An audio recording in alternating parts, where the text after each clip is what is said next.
Hello, and welcome to Message in the Middle with Marianne. We all know that life is hard, right? It's messy, it's unpredictable, but it can be wonderful all at the same time. My hope is that we can take a deep dive into self-development topics and explore life's lessons through book clubs, conversations, and interviews. And together, we can uncover the lessons that others have already learned to help us navigate this crazy, wonderful ride called life.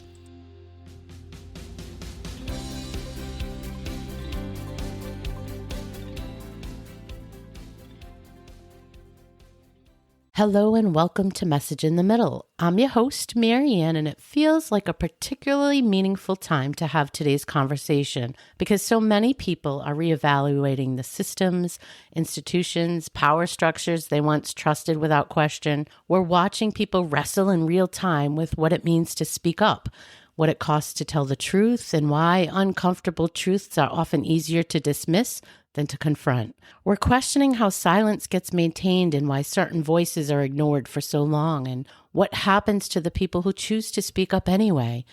And while those conversations are happening on the macro level, they're also deeply personal, because most of us know what it feels like to stay quiet to protect ourselves or to speak up and then wonder whether the fallout was actually worth it. My guest today is Lisa Cornwell, a keynote speaker, author, and national broadcaster. A longtime host and reporter for the Golf Channel, Lisa became a central figure in a national conversation about workplace culture following her memoir, Troublemaker, a memoir of sexism, retaliation, and the fight they didn't see coming, and a Washington Post investigation into systemic issues in sports media. Today, Lisa speaks candidly about the cost of being right, the responsibility that comes with self-awareness, and the difference between reacting and communicating with intention. She now helps women communicate with more clarity, confidence, and purpose, not just so they can speak up, but so they can understand how they want to show up when life gets hard. Lisa, welcome to Message in the Middle. Thank you, Marianne. Beautiful introduction. Well, thank you. I really do think it's a good time to, good, I say with a sort of roll of the eyes, because it's awful that we're having the similarity in the bigger picture of the world. But I think these are the conversations that people are having and we need to talk about. And to set the stage for the listener who doesn't know your story, who hasn't heard of you or your book yet, tell us some of the highlights or lowlights, as they may be, of the investigation and the story of how this all kind of came out for you. Yeah, so it's difficult. First of all, I just want to say thanks for having me. It's a long and winding story, so I'll try to keep it as brief as I can. Listen, I'm sure that your listeners are predominantly female, and every one of them right now, or 99%, are probably shaking their head going, yes, I get it, I understand. Yeah. Any woman who I've talked to at some point has faced some sort of issue in the workplace and society, whatever it may be. And we all handle it differently. That's what I've learned. So just to tell you a little bit about the background about the story, I've been in sports media my entire life, as you mentioned, my entire adult life. And there have always been certain issues, but never as strong as when I got to Golf Channel. It was a lot of the old boys club, and golf is kind of like that in a way. Anyway, the sport itself is. So I have always had the personality that I'm not really one to stay quiet. And when I saw it happen repeatedly to other women, it was easy for me to speak up. The most difficult part, as Hillary writes in the foreword, was that sticking up for myself is a little bit more difficult. It's very easy for me to go to defense of other women or men. It doesn't matter. If I see wrongdoing, I've always been one to step in. But when it started happening to me and became very obvious, I knew I had to do something about it. And I started making once I saw that I was being pushed out, and it was very clear, they tried to disguise it. But once I saw the writing on the wall, I started speaking out publicly. And that's when the Washington Post got wind of some viral content that I had put out, reached out to me, and they ended up doing this deep investigative dive and running a very lengthy article, not only after talking to me about my time as an on-air host and reporter, at the network, but they talked to dozens of other women, and they revealed these horrific stories. In fact, when the article came out, it was actually hard for me to read because as an investigator, he talked to a lot of different sources, and he didn't go through me to get approval. It wasn't my article. It was his. And so even though I was the center of it when it came out, I was shocked. I've never faced sexual harassment, thank goodness, but a lot of women there did. And when those stories started coming out, it was tough to read. It was. But what I speak about today really isn't just what I faced at Golf Channel. It's about, even as someone who spoke out and has always sort of had this communication process my entire life at work, in the way that I live, I realized that in the aftermath of it, that I wasn't communicating the way that I wanted to. And so it's really sort of been a new chapter for me after the book. And that's why I'm here talking to you, and really, I think, reaching out to other women and again to men, that our stories matter, the way that we communicate matters. And, everybody always asks me what's the biggest lesson that I learned in the process of it all. And it's easy for me to see now that I had confused being right with being effective. And I think that my voice ventured off in a way that I was no longer being effective. And so today the Troublemaker title, is kind of tongue in cheek. I try to say that I'm a good troublemaker, but I really want to be a change maker. And there's a big difference between a troublemaker and a change maker. And so that's really, I think, my path in life now. So interesting that you recognize the need to be effective in your communication. And I guess where I'm going with that is, it's often tricky to take ownership of any of our accountability in a situation without minimizing what happened, right? Those two things can happen at the same time, but I think that's tricky for people to navigate. It sounds like you have had some awareness now. I know you talk about self-awareness a lot, but thinking back to all of it, you've taken a little bit of the onus on what you could have done differently. Is that accurate? Yeah. And look, I'll be honest. That's why when I first listened to one of your podcasts, why I wanted to come on with you, because I feel like you pick up on it very well. Thank you. There is an emotional intelligence that you have, and that I think that you give to your viewers. So first, I just want to give you credit for that. It's a very good show. Thank you. Yes, it is. It's difficult to go through and to be an outspoken voice, and then to look back and say, even though the issue was wrong, I didn't always handle it the best way, because you're admitting fault in a way, and don't want to discredit from what you went through. Yeah. But I'm at a point now that I think that I'm far enough removed from it, thank goodness. And I've grown a lot the last couple of years. Look, people who know me will tell you that I'm tough. I'm strong. I'm opinionated, but there can be too much of that. And I think that I was a little bit too much of that. And so, yeah, that's where self-awareness has really been a huge part of my life. Now, listen, I want people to understand self-awareness is not self-reflection. We all can self-reflect. Self-awareness without change is just observation. It's just self-reflection. So if you want to say that you're self-aware, you have to be taking action every day to grow. I mean, self-awareness, in my opinion, what it gives you a choice, and choice gives you change, and change gives you growth.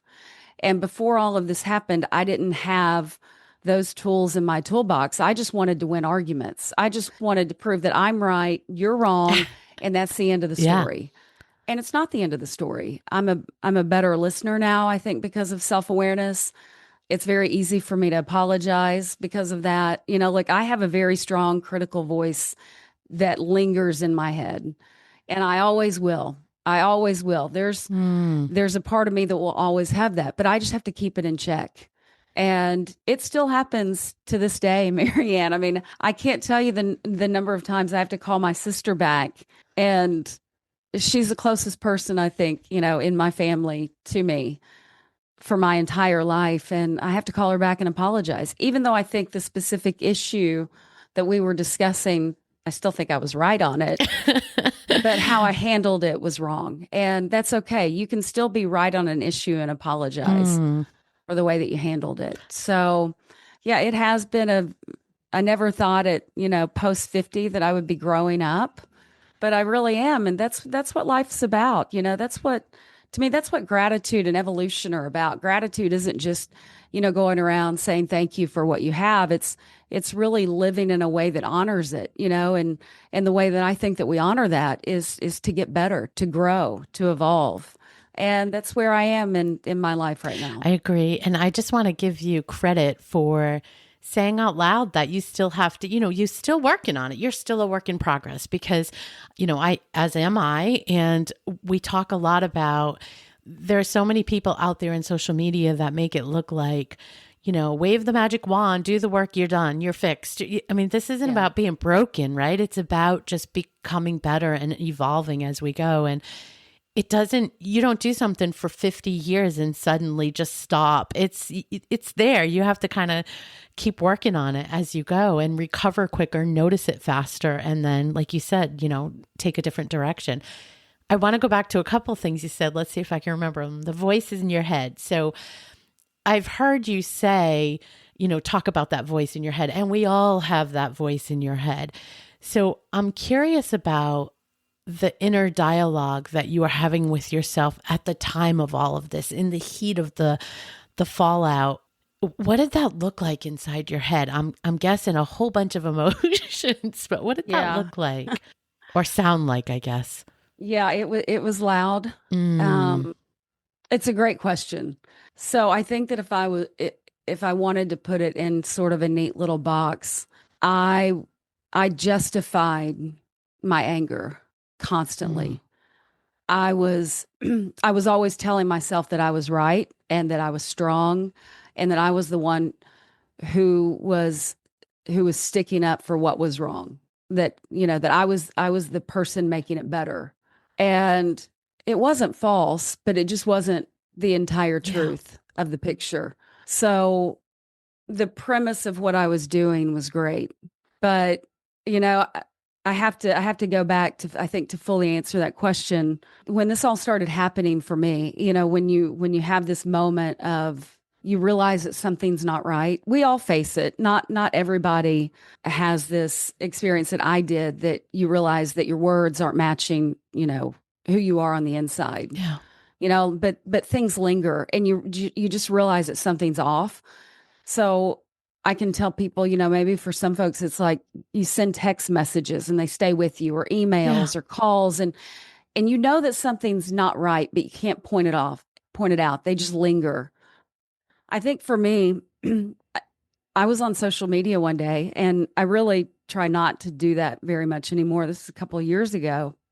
And I saw this reel of, have you heard of Jefferson Fisher? Do you know who he is? I don't. I highly recommend his book. It's called The Next Conversation, Argue Less, Talk More. Okay. He's a trial lawyer.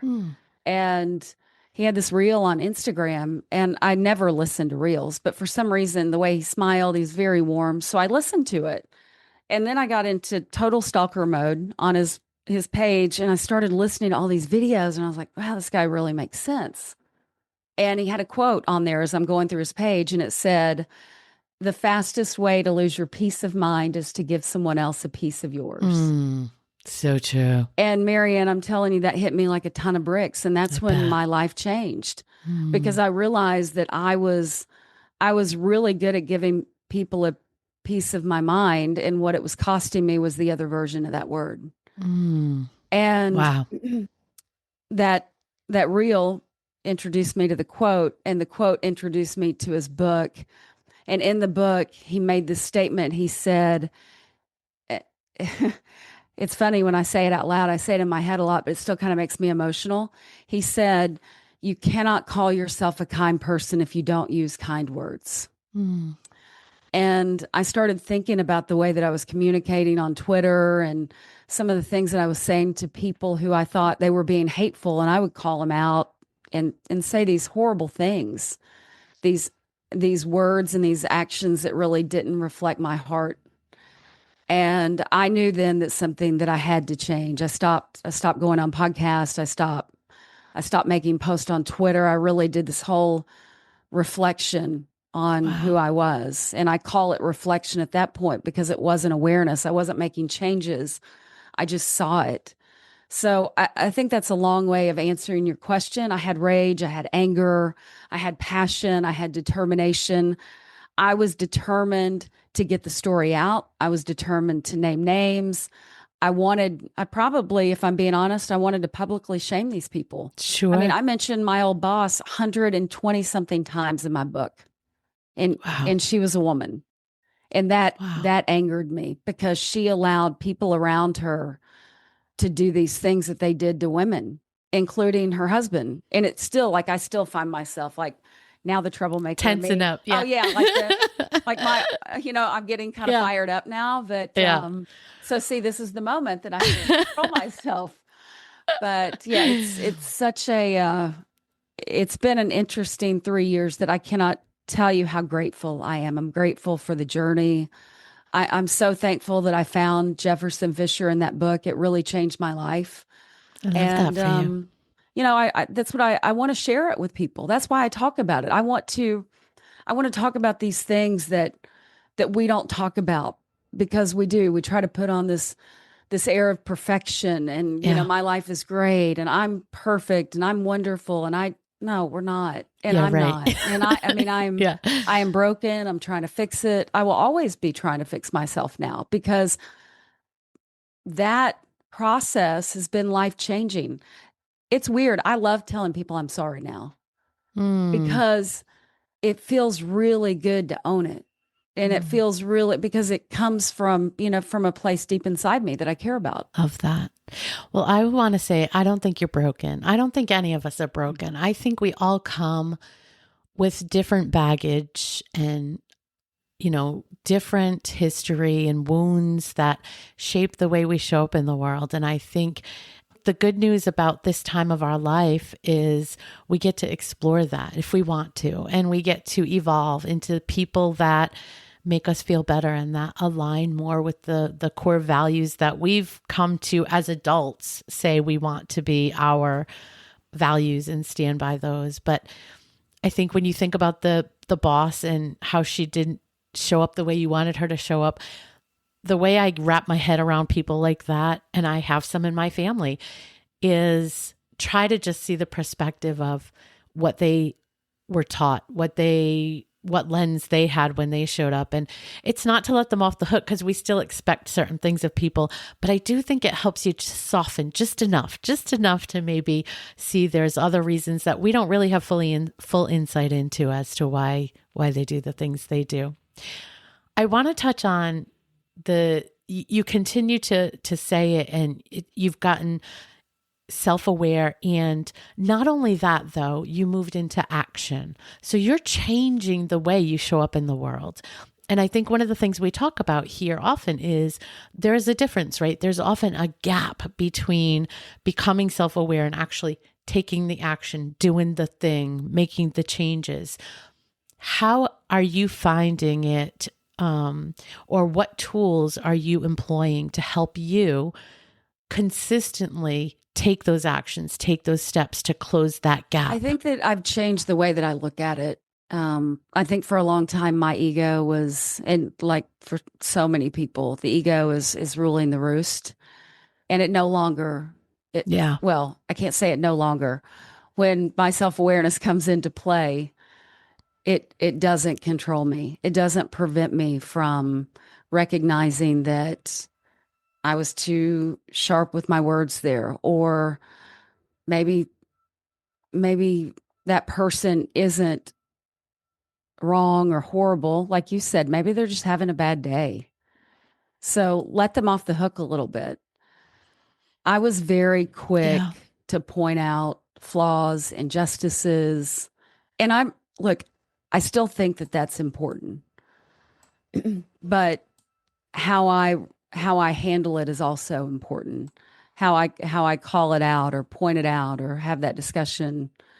And like I said, I will always have to check it. I will always have to keep that in check. It's just who I am. But I remind myself, that this has been a great journey. And so I think when those moments happen, it's not hard for me right now. And I want to keep talking about it because I never want to get Mm, away from that. I never want to I mm. never want to stop being this person who tries to do the right thing. And if I don't do the right thing, then I try to make it better. It's funny that there's that old I definition love that that. the definition of insanity is doing the same thing over and over, expecting different results. I don't Yeah. think that that's insanity. I think that's lack of self-awareness. Mm, So I think that you can rephrase that and say, if you're the kind of person and you have an issue different from me, and you hear people talk about this all the time, they feel stuck in life. yeah. Why are we stuck? I mean, we have to answer these questions first and figure out the deeper part of that. Is there something in my person? Why am I always arguing with my mom? And it's easy to go, well, because my mom, she's always been hard on me and she has these qualities. But what about looking internally? Yeah. And so I try to look internally rather than just looking externally at what everybody else was doing. I never thought I would be this person. I thought Mm. everybody else needed to change, not me. Ah, And I look at it now and I do need to change. You're right. The word broken was probably not the best word, but it also, I guess from my perspective, doesn't bother me because I think that in a weird way, like having something that you need to fix is like a great part of the journey. I mean, yeah. look, I come from the sports world and I can tell you this. Every great athlete is great because they're always growing. And 100%. Yeah. people think, women think if they don't like sports, they can't relate to that. And that is absolutely not true because we're all trying to be winners at home, winners at life, winners at the job. And to be a champion in any arena, whether it's, on the basketball court or with your spouse, with your kids, it's all about growth, personal growth, Yeah. being better tomorrow than you were today. Mm, And there really is joy in that. I agree. If we're going to pat ourselves on the back for things, don't pat yourself on the back for being salesperson of the month. I mean, that's great. It's a great honor, but pat yourself on the back for being a better person Mm, today than you were yesterday. yeah. I That's love where the that. true joy in life exists. Hmm. Yeah. I'm curious with all of the change that you're doing and that you've done with yourself, do you think that you're now leaning more into who your authentic self always was, and that somewhere along the line, you, because of your own bruises or trauma along the way, that changed? Or do you feel like you've really completely redefined as someone new? No, I think I'm growing into myself. Mm, I think redefining as somebody completely new is difficult. I guess it's not impossible, but I do think and I hope that I'm growing into a better version of myself and mm, each and every day because I will always be that defender of people. I mean, I've known you for 10 minutes and if somebody did something to you, like I would fly to where you are and try to help. That's well, just that's just because you like Rhode Island. I'm just well, kidding. that's true. And it's summertime here in Florida now, so I want to escape, but and I love that part of me. I love that I don't walk away from those situations. I mean, I really care about people. I have an enormous amount of empathy, which is why, during this whole time, I'm also trying to be kind to myself and say, you know what, I'm doing the best that I can, and I'm proud of this growth. I'm proud of recognizing it. I'm proud of owning it. Mm, I talk in my book about how when I was in college, I dealt with an eating disorder. I was bulimic. And for a long time, I couldn't even say that word. I love saying that word now because there are other women who are struggling with that. 100%. And it's not just being, bulimic or having an eating disorder. But I think if you can admit these things in your life that the general population sees as flaws, that it takes away that power that those issues have. That's not a flaw that I had. It in fact, it's something in my life Hmm. that made me better. I look back at that time and I think, wow, I went to therapy, I went to group therapy, I stood up there and I did it. I didn't want to do it, but I did it. And I grew, and I'm at the point in my life now that I want to talk about it because I want people to know that it's okay, that it's not a bad thing to go through things in life. Life's hard. How do we adjust? Life is hard, messy, complicated. That's, yeah, all those things. And how do we adjust? How do you talk about these things without finding yourself emotionally pulled back into them? Or do you? Or do you get emotionally pulled back in? No, I don't, thankfully. And I think that that's because number one, I'm not ashamed of it. Mm, So I think you can emotionally get pulled back in if there's still shame. And I no longer have shame. I'm proud. I'm I mean, I guess it sounds weird that I can say I'm proud that I used to be bulimic. That's not true, but I'm really proud that I'm comfortable with that and I'm comfortable saying that. hmm. And I think that that's really the message that I want to share is that you can find you can find pride in these things that used to challenge you because of growth. To me, it all goes back to growth. Yeah. Self Yeah. awareness is all about growth. Going to therapy is all about growing. Admitting mistakes and faults, it's all about growing. I mean, I'm a better person than I was last year. I'm a Mm. better person than I was 5 years ago. And I hope that, when we talk next year, I can say, Marianne, I'm a better person than when you first interviewed me. I love that. I love And that. because there's always room to grow. We all Yeah. have it. Growth it's never ending. Hmm. And if it stops, that means that we've stopped listening. Yeah. And So we the real opportunity, I was just going to say, is you keep saying it. Well, you're alluding to it. It's always us against us. It's not us against the world, right?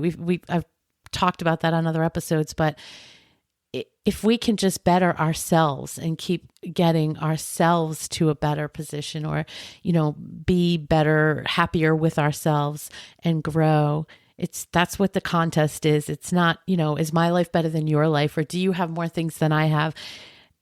We get so hung up on that, but as soon as we can learn to just take it inward, I think it makes a big difference in your life. That's been my experience. It sounds like yours as well. 100%, I think, embrace it. Yeah. You think about so many people, and I always go back to women because, look, We're women. and we have to deal with so much more, than the We guys do. do. I Yeah. mean, I, I'm in golf, and so when I'm on golf courses and I have to get into a porta potty, and these guys go in there, and it takes them like 10 seconds, and it's hot. I'm like, you all have no idea what's going on for us. But I think just to own it, to embrace it. There's nothing wrong with having. I hate to use the word flaws again, but let's just use it. There's nothing wrong with that. We all have our issues. Yeah.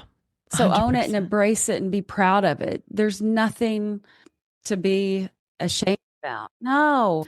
I think that once we can take ownership of that, not only can we feel better about ourselves, but that's where real growth happens. I mean, Hmm. you can't, if you're watering the wrong side of the plant, then it's not growing the right way. So Yeah. embrace those things that maybe you think that your ego is preventing you from seeing. Do you snap at your kids too much? Do you have a bad attitude toward your boss because you just don't like them? Some of these things that they are true, but maybe if we handle them differently, we can get better at, and that's okay. We're Hmm. not perfect. So I think that the sooner that we stop trying to be perfect and perfectionists, then we can embrace ourselves a little bit more. I agree. I want to ask you about the work you're doing today. And I think you just, again, alluded to some of it there. But so you help women try to use their voices more effectively, communicate more effectively. I'm curious, what do you notice the most? Are there patterns for, I'll say, women in midlife, women our age-ish, that struggle with communication and self-expression?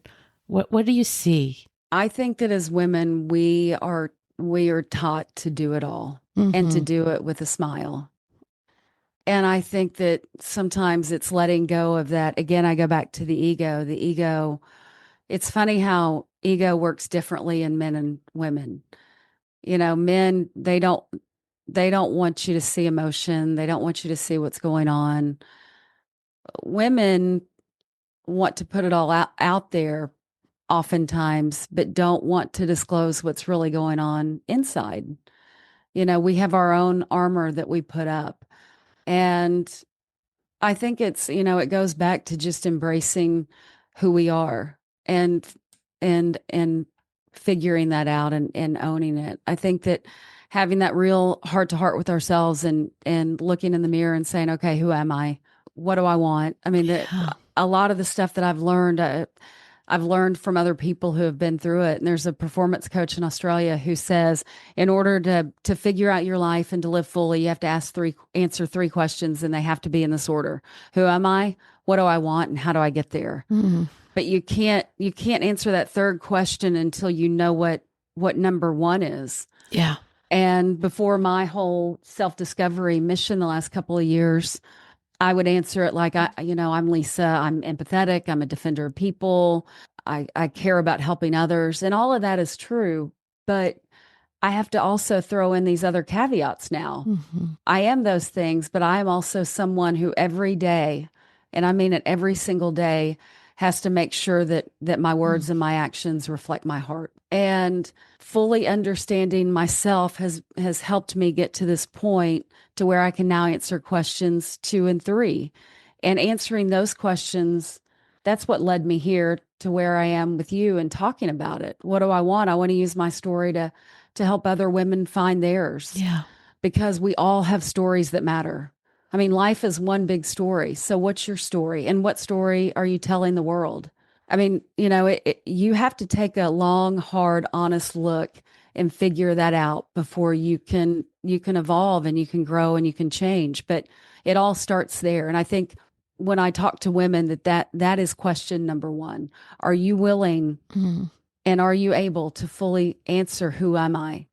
And not just the parts of that question that are easy to answer, the good parts, but the parts that you can work on, because look, that's where the growth exists. I don't need to become a bigger defender of people. That's not where my growth is. My growth is in the other part of it, where my actions and my words weren't reflecting my heart. And you're right. That was one of the first questions that you asked me, about how difficult was it for me to admit that at first and sort of let go of the controversy. Did it diminish what I was doing in terms of what I wrote about in my book? And I've finally come to the point that it did not. And it has made me a better person while I still fight the good fight. You can do both. You can do both. That's a theme. Listen, I've heard that theme throughout our whole entire conversation, that we often lose track of. There can be two things can be at the same time, and they can be opposing. I mean, they may seemingly be opposing, but they don't necessarily have to be opposing. And that is, I think, a way to go through the world. One of the first things I taught myself is to not say but and to say and, because two things can be true. And so now I do it much, much more automatically. Instead of saying but, I'll say and, because it just can be true. And I think the way of looking at the world that way and accepting that, there can be these two parallel tracks of things. I think it really opens the door for learning and being open to new things. I love also how those three questions, I think often we struggle with even the first one, getting beyond the level on the surface. I think the who are we? I think this is the time in our life where we really can dig into that. And I think for many of us, we lose track of that really, and doing part of that, the work of figuring that out. You're right. That's the foundation to then go on and, continue to ask the other questions and to build on that and create the life we really want. But you have to be really willing to dig into the lower levels of, like for you, recognizing, I had a bulimia diagnosis back when, and there's all these layers, there's all these things. We're complicated beings, right? Well, so look, I think that if it makes anybody feel better, it took me 2.5 years to answer right. Who am I question. Right. And because I was only answering it in one way, and so many different things led me to that point. But again, I go back to that book that I found from Jefferson Fisher, and it all started coming together. All these other things that I had heard, and really what I think what brought me there is I realized, Marianne, that I was judging myself by my intentions. Mm-hmm. But you don't know my intentions. The only thing that Mm-hmm. you know about me, you know my words and my actions, and that's it. Yep. And I think that we have to stop seeing ourselves as our intentions, because when we're looking at ourselves from the intentional mirror, the intention-based mirror, our ego's in charge. And your Mm-hmm. ego keeps you, your ego puts on this PR campaign for you. It really does. And mine had created this PR campaign that I was that strong and tough and the protectionist. And like I said, it was true, but it wasn't the entire Right. At truth. what cost? There Yeah. were other things at play. Yeah. And so when I finally got past my intentions and really asked myself, okay, what story am I telling the world? That was when I started to see that, that story was starting to change, and maybe not so positively Yeah. like I thought that it was. Mm-hmm. And it was a big wake up call, and I'm thankful for it every single day. And I can tell you that because my life is a lot more peaceful I now. love that. That was the missing ingredient. I didn't have a peaceful life. I mean, parts of it were very peaceful. I had a peaceful home life, but everything else, and with my book going on and calling out these injustices, I was creating a lot of chaos, Yeah. Of course. and it was sticking with me. Yeah. And I don't have to do that anymore. Mm-hmm. You don't have to make positive change chaotically. Right. Right. I love that. Well, I like to wrap and ask, if our listener only takes away one thing, what would you want it to be? That self-awareness is a gift. It really is. And nobody can give it to you. You can give it to yourself, Mm. but it takes answering some tough questions.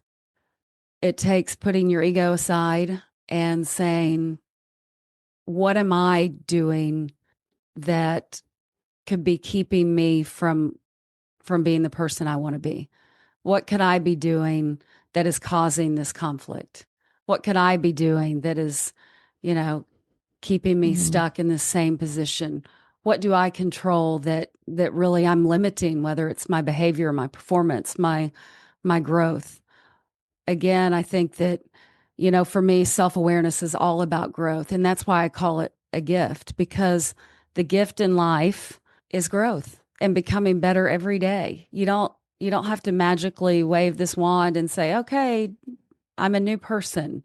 But if you can look at yourself and say, you know what, I was better today than I was yesterday, and how I treated my family, my friends, myself, whomever, that's what it's about. Yeah. The way to live a great life is to grow. The way to be a champion on the court, on the golf course, at home, at work, is to grow. Mm. Not to grow your numbers and sales, but to Mm-hmm. grow as a person.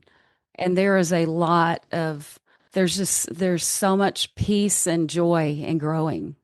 Peace and joy. I mean, are those not the two best words? You cannot say peace and joy without smiling. Yeah. You just can't. I saw you light up, and I never said that word before. I never said joy. I always talked Mm. about happiness, but happiness is like what I experienced down the road at Universal Studios.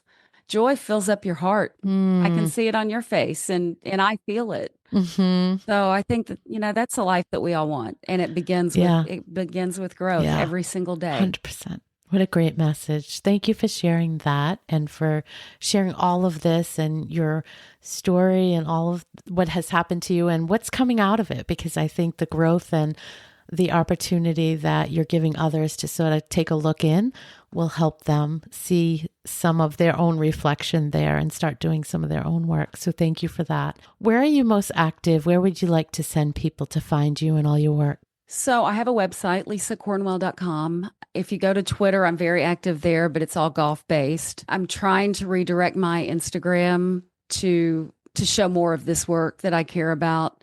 And starting tomorrow, I'm going to be putting that out. I really haven't put it out that much because of, well, you'll read it tomorrow when I put it on Instagram, but I've had a lot of fear of putting it out there, of being judged, because, here I am, this tough, outspoken troublemaker, and now I'm I'm a softie. Not really. So I put in there, I'm just, I'm trying to just admit not everything that I feel, but I've been hesitant because I've been afraid of being judged. So I say in the post that, again, will go out tomorrow, that me putting this post out there is my way of giving that fear the middle finger. I love that. I love that. I'm trying to put that out there. So those 3 places, that's where I'm most active. If you don't care about golf, don't go to Twitter. Well, I'll put the links in the show notes, and I'll just leave you on this note to validate those feelings. Just know that it took me 2 years of doing this podcast before I would put a link on LinkedIn, because I am in corporate America and have a really good career there. And I too was very nervous about putting myself out in this fashion, in this voice, doing this, which I love, but it's very, very different than the who I am at work. And I was very, very nervous about doing that. 2 years, but I did it. Good for you. So, and I just want to say, you do a great job. Thank you. Thank you. Thank you. You do a great job. You ask very thoughtful questions. You care. Thank you. And you listen, which is the most important part of being an interviewer. You listen well. So thank you so much for having me. Thank you. I will take that from you as a professional. Thank you very much for saying that. But such a great conversation. Thanks so much for having it with me. Thanks, Marianne. Thanks so much for listening to today's episode of Message in the Middle. I hope you found something in this conversation that reminded you that you're not alone, and that midlife isn't about winding down. It's about waking up. You're not done. You're just becoming. If this episode speaks to you at all, please share it with a friend who needs to hear it. And if you're enjoying the show, I'd be so grateful if you could take a moment to leave a review. It really helps other women find this community and this podcast. Until next time, take care of yourself.